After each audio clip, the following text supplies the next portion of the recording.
வயலோ வயலோ வயலோ செழிக்க வாழ்வு தந்தானே, வயலோ வாழ்வு தந்தானே. அட பொன்னா விளையோ பூமிக்கு நல்ல விவரம் தந்தானே, உழவனின் உறவா வந்தானே.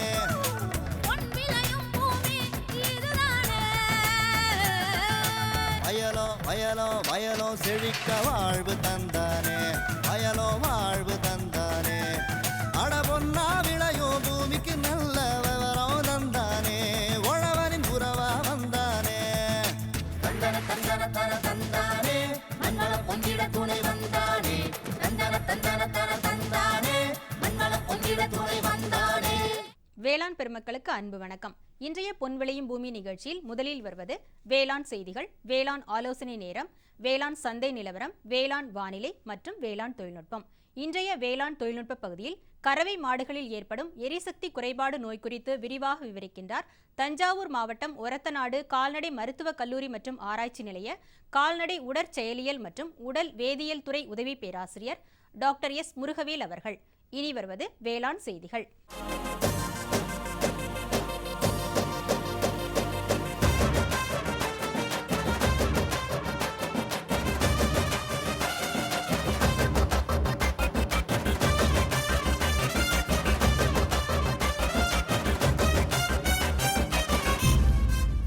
வணக்கம். வேளாண் செய்திகள். முதலில் வருவது மாத்தி யோசிச்சேங்க. தேசிய தோட்டக்கலை இயக்கம் மூலம் மானியம் பெற்ற வேலூர் மாவட்டம் ரெட்டியூர் கிராம மா சாகுபடியாளர் டி சபரிநாத் அவர்கள் தரும் தகவல்கள். வேளாண் ஆலோசனை நேரத்தில் கோயம்புத்தூர் தமிழ்நாடு வேளாண்மை பல்கலைக்கழகம் வழங்கும் வேளாண் மண்டலங்களுக்கான வேளாண் அறிவிக்கை. தொடரும் வேளாண் ஆலோசனை நேரத்தில் இன்றைய தாவர பகுதியில் கனகாம்பரம், தொடர்ந்து வேளாண் சந்தையில் வேளாண் ஒழுங்குமுறை விற்பனை கூடங்களில் வேளாண் விளை பொருட்களின் விலை நிலவரம், கன்னியாகுமரி மாவட்டம் வடசேரி உழவர் சந்தையில் காய்கறிகளின் இன்றைய விலை நிலவரம், கன்னியாகுமரி மாவட்டம் தோவாளை மலர் சந்தையில் வணிக மலர்களின் இன்றைய விலை நிலவரம், வேளாண் வானிலையில் மாநில அளவிலான வேளாண் மண்டலத்திற்கான சராசரி வானிலை அறிவிக்கை, உழவர் மற்றும் மீனவர்களுக்கான வானிலை முன்னறிவிப்பு. விரிவான செய்திகள். மாத்தி யோசிச்சேங்க. தமிழகத்தில் தோட்டக்கலை துறையில் முழுமையான வளர்ச்சியை ஏற்படுத்தும் நோக்கத்துடன் தேசிய தோட்டக்கலை இயக்கமானது 2005ஆம் ஆண்டிலிருந்து செயல்படுத்தப்பட்டு வருகிறது. இத்திட்டம் தமிழகத்தின் 22 மாவட்டங்களில் செயல்பட்டு வருகிறது. இத்திட்டத்தின் மூலம் மானியம் பெற்ற வேலூர் மாவட்டம் ரெட்டியூர் கிராம மா சாகுபடியாளர் டி சபரிநாத் அவர்களை சந்தித்த போது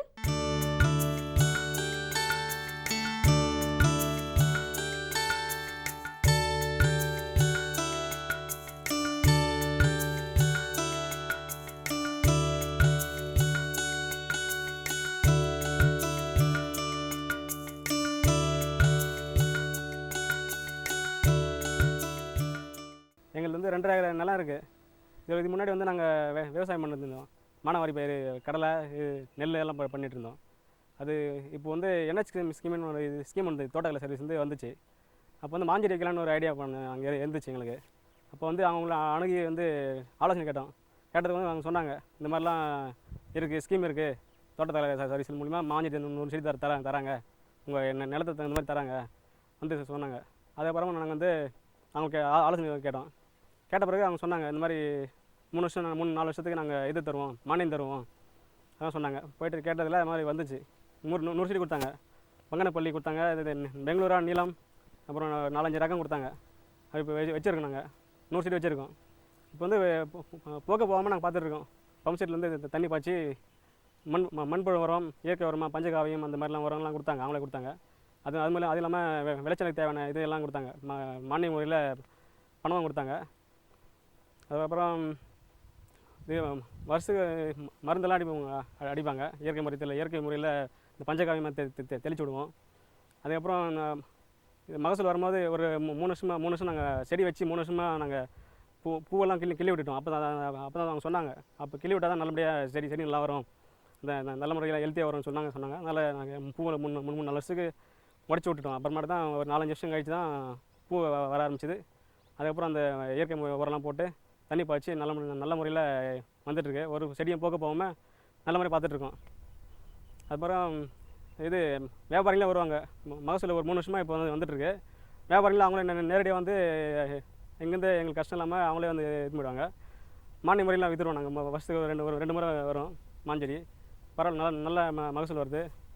வருஷத்துக்கு ஒரு முறை ஒரு ரெண்டு மூணு டைம் வந்து தோட்டக்கலை சர்வீஸ் எல்லாம் பண்ணுறோம். தோட்டக்கலை பயிரெலாம் பண்ணுறோம். தக்காளி, வெண்டை, இது மாதிரி காய்கறிலாம் பயிர் வைக்கிறோம். இடைக்கப்பட்ட கேப்பில் வந்து பயிர் வச்சுட்ருக்கோம். இந்த மா விவசாயம் இப்போ எங்களுக்கு ரொம்ப நல்லா லாபகரமாக இருக்குது. இதே போல் மற்றவங்களுக்கும் ஆலோசனை கொடுத்தாங்க நல்லாயிருக்கும். மற்றவங்களும் நாங்கள் சொல்லுவோம் இந்த மாதிரி மா விவசாயம் வைங்க, வச்சிங்க நல்ல மகசூல் கிடைக்கும் அப்படின்னு எடுத்து சொன்னால் நல்லாயிருக்கும். அவங்களுக்கும் நல்ல லாபம் கிடைக்குது. இந்த மா விவசாயம் வந்து எங்களுக்கு பரவாயில்ல, திருப்திகரமாக இருக்குது. மேலும் விவரங்கள் பெற மா சாகுபடியாளர் டி. சபரிநாத் அவர்களை 07373737835 என்ற கைபேசி எண்ணில் தொடர்பு கொள்ளலாம். இனி தொடர்வது வேளாண் ஆலோசனை நேரம்.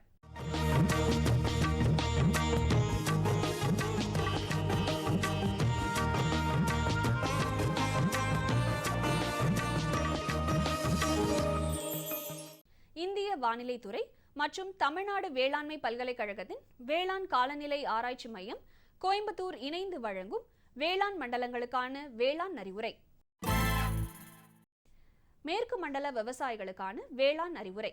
எதிர்பார்க்கப்படும் மழையினை பயன்படுத்திக் கொள்ளும் வகையில் கம்பு, சோளம், ராகி போன்ற சிறு குறு தானிய பயிர்களை மானாவாரியாக கரிசல் மற்றும் செம்பன் பூமியில் முன்பருவ விதைப்பு செய்யும்.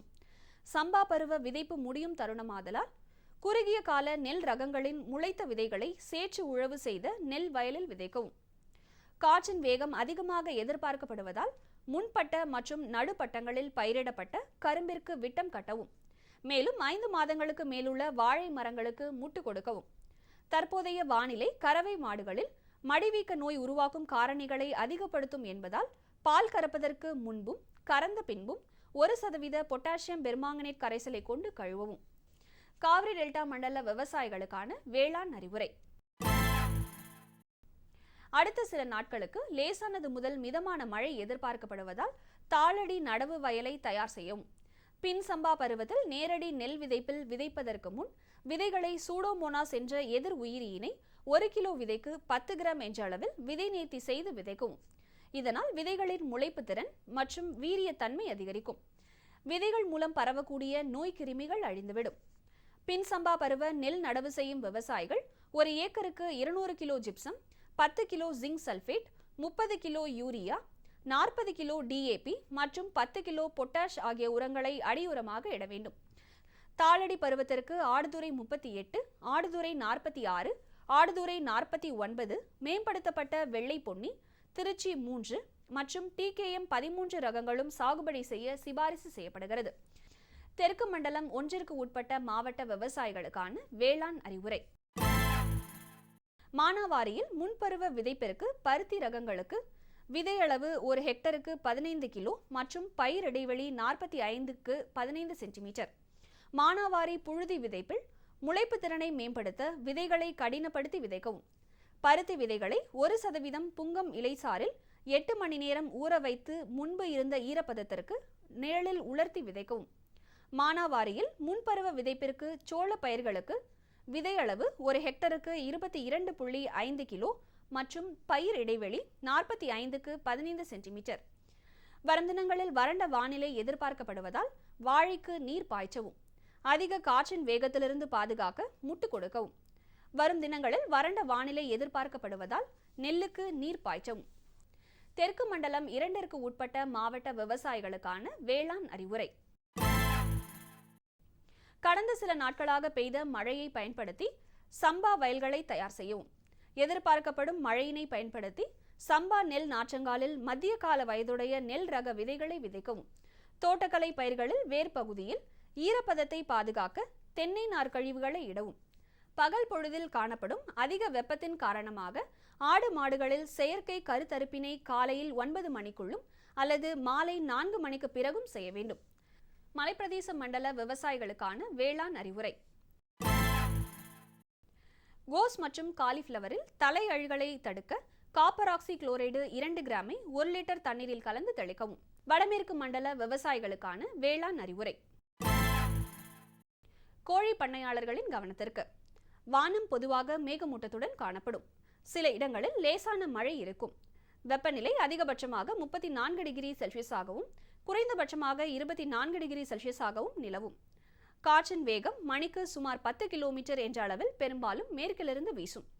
காற்றின் ஈரப்பதம் 60 முதல் 80% நிலவும். தென்மேற்கு பருவமழை காலம் தொடர்கிறது.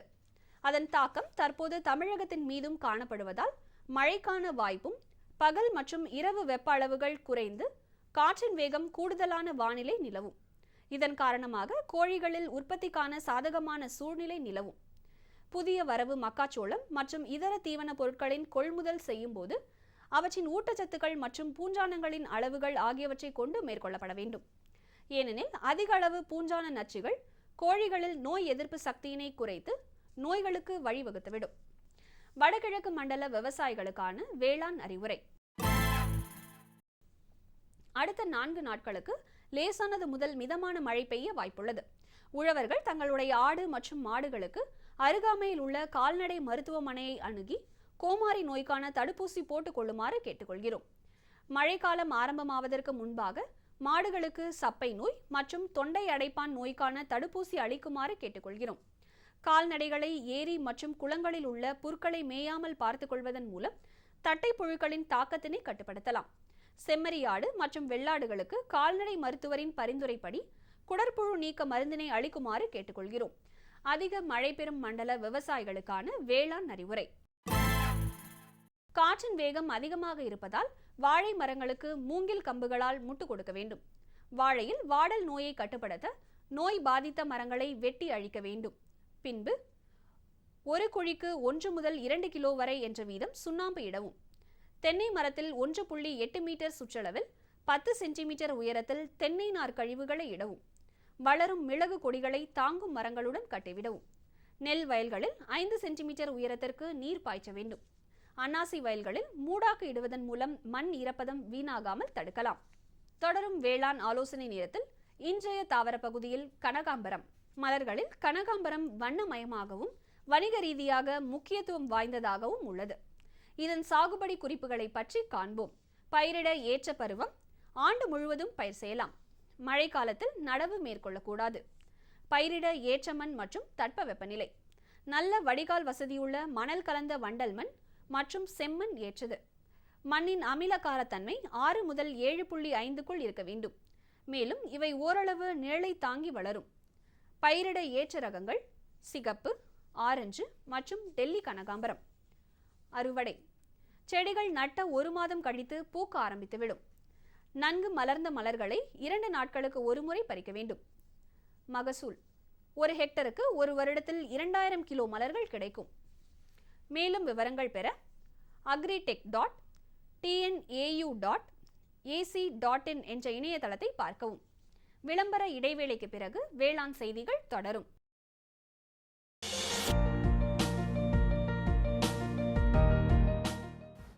வேம்பு கலந்த யூரியா. சிறந்த உற்பத்திக்காக வேம்பு கலந்த யூரியா நம் நாட்டிலேயே 70 லட்சம் டன்னாக அதிகரிக்க 6 ஆலைகள் சீரமைக்கப்படுகின்றன. FCIL-இன் கோரக்பூர், சித்ரி, தல்ச்சர் மற்றும் ராமகுண்டம் ஆலைகள், HFCL-இன் பரௌனி மற்றும் BVFCL-இன் நாமருல் போர்ட் ஆகியன.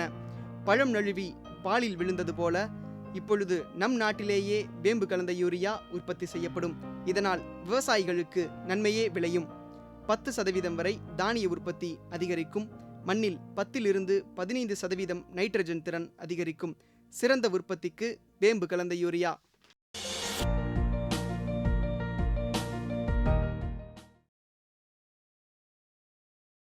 இனி வருவது வேளாண் சந்தை.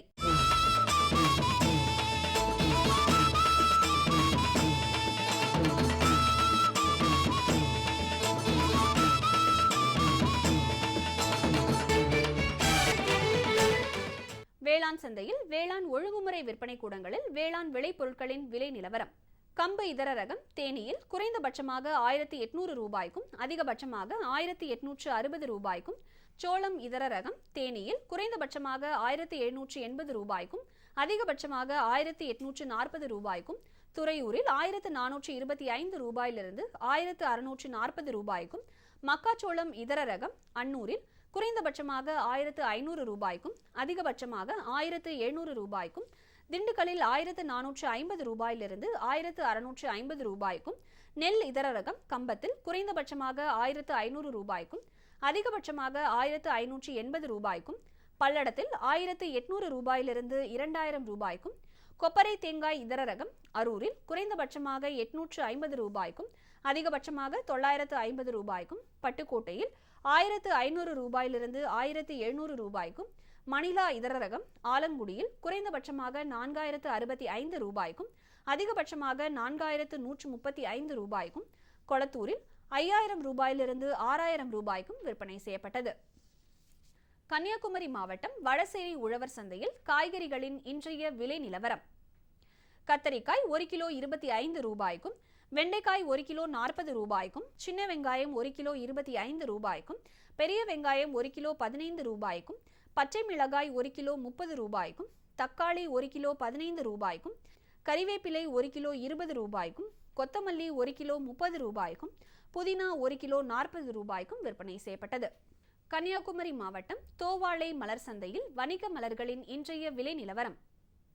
கத்தரி ரோஸ் 20 பூக்களை கொண்ட ஒரு பாக்கெட்டின் விலை 20 ரூபாய்க்கும், மல்லிகை 1 கிலோ 300 ரூபாய்க்கும், முல்லை 1 கிலோ 400 ரூபாய்க்கும், கனகாம்பரம் 1 கிலோ 200 ரூபாய்க்கும், செண்டுமல்லி 1 கிலோ 30 ரூபாய்க்கும், வாடாமல்லி 1 கிலோ 20 ரூபாய்க்கும், பட்டன் ரோஸ் 1 கிலோ 60 ரூபாய்க்கும், துளசி 1 கிலோ 15 ரூபாய்க்கும், சம்பங்கி 1 கிலோ 50 ரூபாய்க்கும், அரளி 1 கிலோ 80 ரூபாய்க்கும், சாமந்தி 1 கிலோ 70 ரூபாய்க்கும், காக்கடா 1 கிலோ 150 ரூபாய்க்கும், கோழி கொண்டைப்பூ 1 கிலோ 30 ரூபாய்க்கும் விற்பனை செய்யப்பட்டது.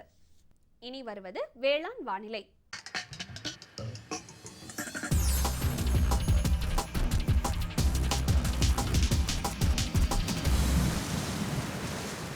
மாநிலத்தில் சராசரி வானிலை அறிவிப்பு.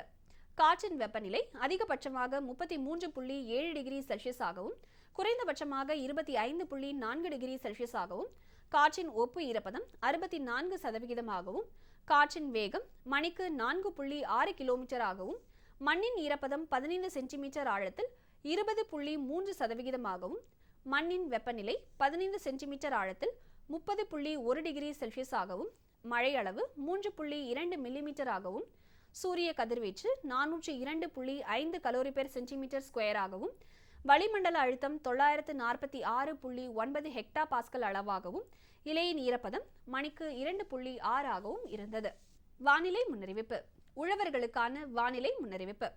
தமிழகம் மற்றும் புதுச்சேரியின் ஒரு சில இடங்களில் மழையோ அல்லது இடியுடன் கூடிய மழையோ பெய்யக்கூடும். மீனவர்களுக்கான வானிலை முன்னறிவிப்பு. தமிழகம் மற்றும் புதுச்சேரியின் கடலோர பகுதிகளில் மேற்கு திசையிலிருந்து மணிக்கு 45 முதல் 55 கிலோமீட்டர் வேகத்தில் பலத்த காற்று வீசக்கூடும். இத்துடன் இன்றைய வேளாண் செய்திகள் நிறைவடைகிறது. வணக்கம். இதை கேளு. என்கிட்ட என்ன சொல்ல போறீங்க? போய் அவகிட்ட சொல்லுங்க. யார்கிட்ட? அதான் உங்க மொபைல் போன். காலையில சாயங்காலம் ராத்திரி பகலுன்னு ஒட்டிட்டு இருக்கீங்க. கேட்டா விவசாய கால் சென்டர்ட பேசிட்டு இருக்கேன்னு சொல்றீங்க. ஓ, இதுதான் விஷயமா? ஆமா, என்னாச்சு? இப்பெல்லாம் பேசுறது இல்லையா? இப்பெல்லாம் பேச்சு சீக்கிரமா முடிஞ்சிடுது. அப்படியா? ஆமா, இப்ப அதிக லைன்கள் மற்றும் சிறப்பு தொழில்நுட்பம் மூலமா வேளாண் நிபுணர்கிட்ட சீக்கிரமா பேச முடியுது. எப்போ லைன் பிஸியா இருந்தா நம்ம பிரச்சனையை போன்ல ரெக்கார்ட் பண்ணலாம். அங்க இருந்து போனும் வந்துடும். நம்ம பிரச்சனைக்கு தீர்வு மெசேஜ் மூலமாவும் வந்துடும். இதோ பாரு, வந்துருச்சு. ஆஹா, இனிமேல் காத்துட்டு இருக்க வேண்டிய அவசியமே இல்லையே. ஆமா, அதான் திடீர்னு என் மேல இவ்வளவு அன்பு எப்படி வந்ததுன்னு நினைச்சிட்டு இருந்தேன்.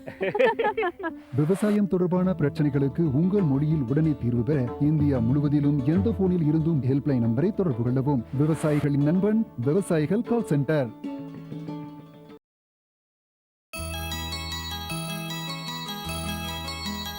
கறவை மாடுகள் வளர்ப்பு வேளாண்மையாளர்களுக்கு பொருளாதார ரீதியாக கை கொடுத்து பேருதவி புரிந்து வருகின்றது.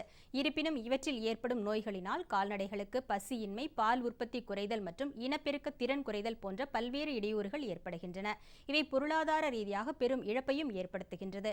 இதனை தவிர்க்கும் வகையில் கறவை மாடுகளில் ஏற்படும் எரிசக்தி குறைபாட்டு நோய் குறித்தும் அதன் மேலாண்மை முறைகள் குறித்தும் விரிவாக விவரிக்கின்றார் தஞ்சாவூர் மாவட்டம் ஒரத்தநாடு கால்நடை மருத்துவக் கல்லூரி மற்றும் ஆராய்ச்சி நிலைய கால்நடை உடற்செயலியல் மற்றும் உடற் வேதியியல் துறை உதவி பேராசிரியர் டாக்டர் எஸ் முருகவேல் அவர்கள்.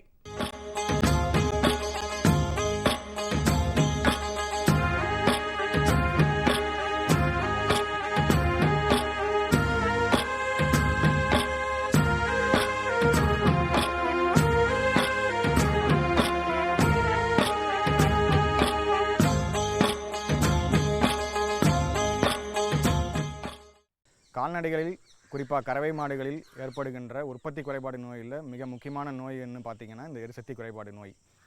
இந்த எரிசக்தி குறைபாடு நோயோட முக்கியத்துவம் என்னன்னு பார்த்திங்கன்னா, கறவை மாடுகள் பெரும்பாலும் நாம் வந்து பால் உற்பத்திக்காக வந்து பயன்படுத்துகின்றோம். கறவை மாடுகள் பாலை உற்பத்தி பண்ணுவதற்கு தேவையான சக்தியை நாம் தீவனத்தில் தருகின்ற மாவுச்சத்துக்கள் தான் வந்து தருகின்றன.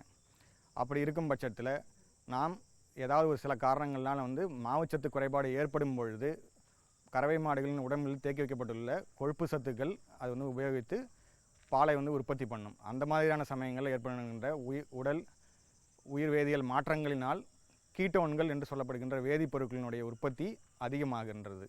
அது அதிகமாகும் போது என்ன ஆகுதுன்னு பார்த்திங்கன்னா, அது ரத்தத்தில் கலந்து பால் மற்றும் சிறுநீரில் வெளியேறி வருகின்றது. இந்த நிலையை தான் நாம் எரிசக்தி குறைபாடு நோய் அப்படின்னு சொல்கிறோம். இந்த எரிசக்தி குறைபாடு நோய் எந்த விதமான விலங்குகளை தாக்குகின்றது அப்படின்னு பார்த்திங்கன்னா, பொதுவாக இது வந்து பெரும்பாலும் கறவை மாடுகளை தாக்குகின்றது.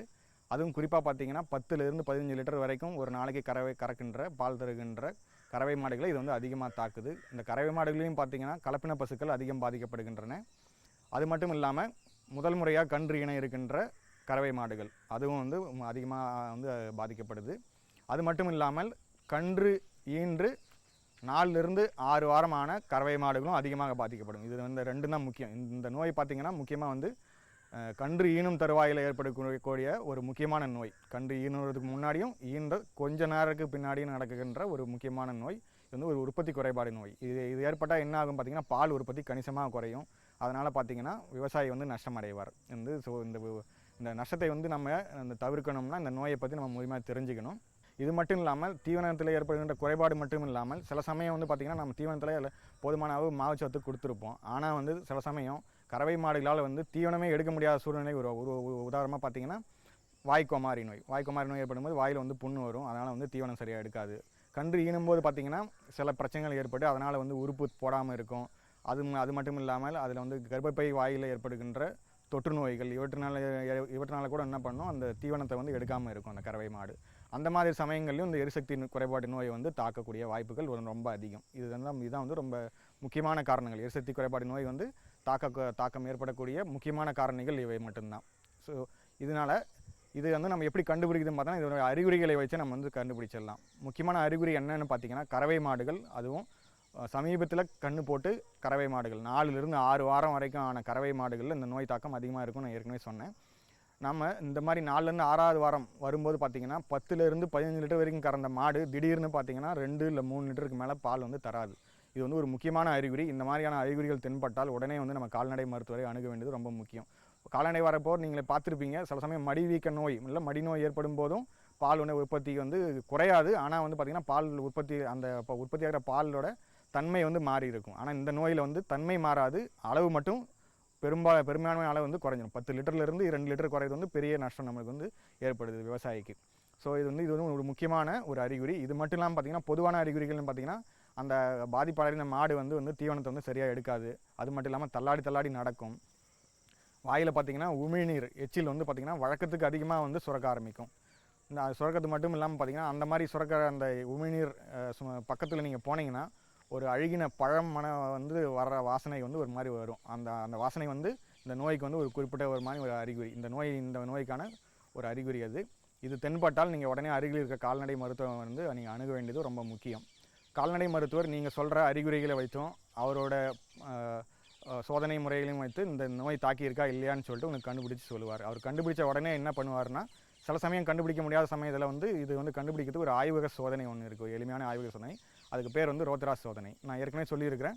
இந்த எரிசக்தி குறைபாடு நோய் வரும்போது என்ன ஆகும்னா, கீட்டோன் அப்படின்ற வேதிப்பொருட்களுடைய அளவு அதிகமாகி ரத்தத்திலிருந்து கலந்து பால் மற்றும் சிறுநீரில் வெளியேறும்னு சொல்லியிருக்கிறேன். இந்த ரோத்ராஸ் சோதனை என்ன பண்ணணும்னு பார்த்திங்கன்னா, இந்த வெளியேறின கீட்டோன்களை இது வந்து கண்டுபிடிக்கும். இது இருக்கா இல்லையான்னு சொல்லிட்டு இந்த எளிய சோதனை மூலமாக நான் வந்து பரிசோதனை பண்ணி கண்டுபிடிச்சி நம்ம இந்த நோய் இருக்குதா இல்லையான்னு சொல்லிட்டு கால்நடை மருத்துவர் இதை உறுதி செய்வார்.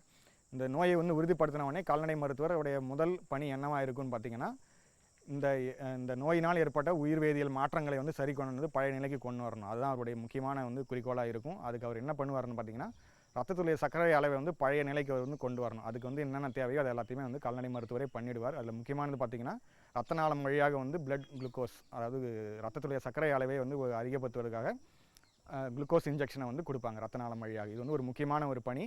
இது தவிர்த்து மற்ற மருந்துகள் சப்போர்ட்டிவ் தெரப்பின்னு சொல்லுவாங்க, அதுக்கு கூடனான வந்து மருந்துகளையும் வந்து 2-3 நாளைக்கு தொடர்ந்து தருவாங்க. இது வந்து மருத்துவரோட பணி. இது வந்து அவர் முடிச்சிட்டாருன்னா அது வந்து பழைய நிலைக்கு கொண்டு வரதுக்கான முயற்சிகளை அவர் வந்து மேற்கொள்வார்.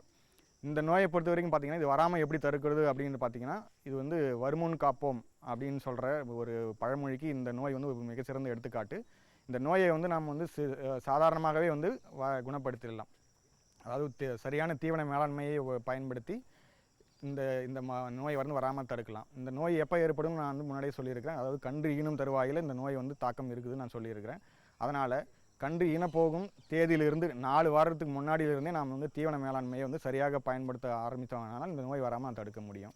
அதை குறிப்பாக பார்த்திங்கன்னா இந்த கால்நடைகள் தருகின்ற தீவனத்தில் மாவுச்சத்து குறைபாடுனால இந்த நோய் வருது. அதனால் நம்ம என்ன பண்ணணும், மாவுச்சத்து நிறைந்த உலர்ந்த தீவனங்களை நம்ம வந்து மாடுங்களுக்கு அதிகமான அளவில் தர ஆரம்பிக்கணும். 4 வாரத்துக்கு முன்னாடியிலேருந்து, அது கன்று போடுற தேதியிலேருந்து தோராய தேதியிலேருந்து 4 வாரத்துக்கு முன்னாடியிலேருந்தே நம்ம வந்து அதிகமான அளவு இந்த உலர்ந்த தீவனங்களை தர ஆரம்பித்தோம்னா இந்த நோய் இந்த மாவுச்சத்து குறைபாடு நோயை வந்து நம்ம தடுக்க முடியும். உலர்ந்த தீவனங்கள் என்னென்னு உங்களுக்கு தெரியும். வைக்கோல், புண்ணாக்கு, தவிடு, அரிசி தவிடு, கோதுமை தவிடு போன்ற உலர்ந்த தீவனங்களை நம்ம வந்து தரலாம். அது மட்டும் இல்லாமல் தானிய வகைகளான கம்பு, கேழ்வரகு, சோளம், மக்காச்சோளம் போன்றவற்றையும் நம்ம கலந்து தரலாம். இல்லை மார்க்கெட்டில் கிடைக்கின்ற ரெடிமேட் தீவனங்களையும் நம்ம வந்து தரலாம். இதை தரலாம்னா எப்படி பார்த்திங்கன்னா, அதிகமான அளவை வந்து ஒரே நேரத்தில் தரக்கூடாது. நம்ம வந்து ஒரு நாளைக்கு சராசரியாக இப்போ 2 தடவையோ இல்லை 3 தடவையோ தீவனம் அளிக்கிறோம்ன்றனா இந்த மாதிரி நோய் தடுப்பு சமயத்தில் நம்ம என்ன பண்ணணும்னா அதோட அளவை அதிகமாக்கணும். ஆனால் அதை வந்து குறைந்த எண்ணிக்கையில் குறைந்த ஒரு 4 to 6 பாகமாக அதை பிரிச்சுக்கணும். அந்த கலவையை தீவன கலவையை பிரிச்சுக்கிட்டு அதை வந்து 3 to 4 மணி நேர இடைவெளியில் நம்ம வந்து மாடுங்களுக்கு தரணும். இது வந்து ஒரு முக்கியமான ஒரு தீவன மேலாண்மை முறை. இது மட்டும் இல்லாமல் பார்த்திங்கன்னா சில விவசாயிகள் பசுந்தீவனத்தை வந்து ஊறுகாய் புல்லாக மாற்றி அதை வந்து தருவாங்க. அந்த மாதிரி யூஸ் பண்ணுற விவசாயிகள் என்ன பண்ணணும்னு பார்த்திங்கன்னா, இந்த ஊறுகாய் புல்லினுடைய தரத்தை வந்து அடிக்கடி வந்து அவங்க செக் பண்ணிக்கிட்டே இருக்கணும். அதில் வந்து அமிலத்தன்மை அதிகமாக இருக்கக்கூடாது, அது வந்து கெட்டு போயிருக்கக்கூடாது. அந்த மாதிரியான கெட்டுப்போன ஊறுகாய் புல்லை வந்து தந்தாலும் வந்து இந்த நோய் வந்து வருவதற்கான வாய்ப்புகள் வந்து அதிகம். நேர்கள் இது வரைக்கும் நீங்கள் வந்து இந்த எரிசக்தி குறைபாடு நோய் வந்து எப்படி வருதுன்னு பார்த்தீங்க, அதுக்கான முக்கிய காரணங்கள் என்னென்னு பார்த்தீங்க, அதோட அறிகுறிகளையும் பார்த்தீங்க.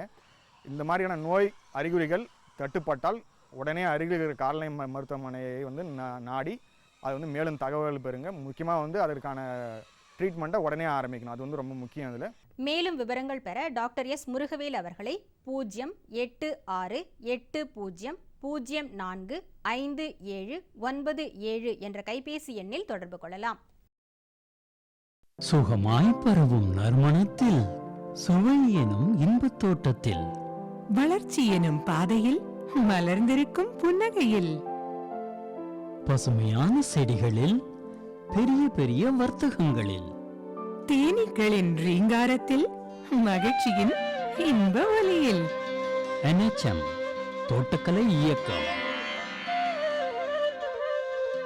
எங்கள் விருப்பம் உங்களது புன்னகை. 30/9/2016 வெள்ளிக்கிழமை அன்று பொன்விளையும் பூமி நிகழ்ச்சியில் மாத்தி யோசிச்சேங்க. வேலூர் மாவட்டம் விரிஞ்சிபுரம் வேளாண்மை ஆராய்ச்சி நிலையத்தில் இயற்கை விவசாய பயிற்சி பெற்ற சப்தலிபுரம் கிராம கரும்பு சாகுபடியாளர் ஜி பாலமுருகன் அவர்கள் தரும் தகவல்கள். வேளாண் ஆலோசனை நேரத்தில் மதுரை, புதுக்கோட்டை, சிவகங்கை, திண்டுக்கல் மற்றும் தேனி ஆகிய மாவட்டங்களுக்கான வேளாண் அறிவிக்கை. தொடரும் வேளாண் ஆலோசனை நேரத்தில் இன்றைய தாவரம் பகுதியில் வெள்ளைப்பூண்டு. தொடரும் தகவல் நேரத்தில் பப்பாளியில் வளைய புள்ளி நோய், தண்டு மற்றும் தூர் அழுகல் நோய் மேலாண்மை குறித்த தகவல்கள். வேளாண் தொழில்நுட்ப பகுதியில் மரப்பயிர்களின் பொருளாதார முக்கியத்துவம் குறித்து கோயம்புத்தூர் மாவட்டம் மேட்டுப்பாளையம் வனக்கல்லூரி மற்றும் ஆராய்ச்சி நிலைய வேளாண் பொருளியல் துறை உதவி பேராசிரியர் முனைவர் வி. கார்த்திக் அவர்கள் தரும் விளக்கம் ஆகியன இடம்பெறும். மீண்டும் நாளைய பொன்விளையும் பூமி நிகழ்ச்சியில் சந்திப்போம். நன்றி, வணக்கம்.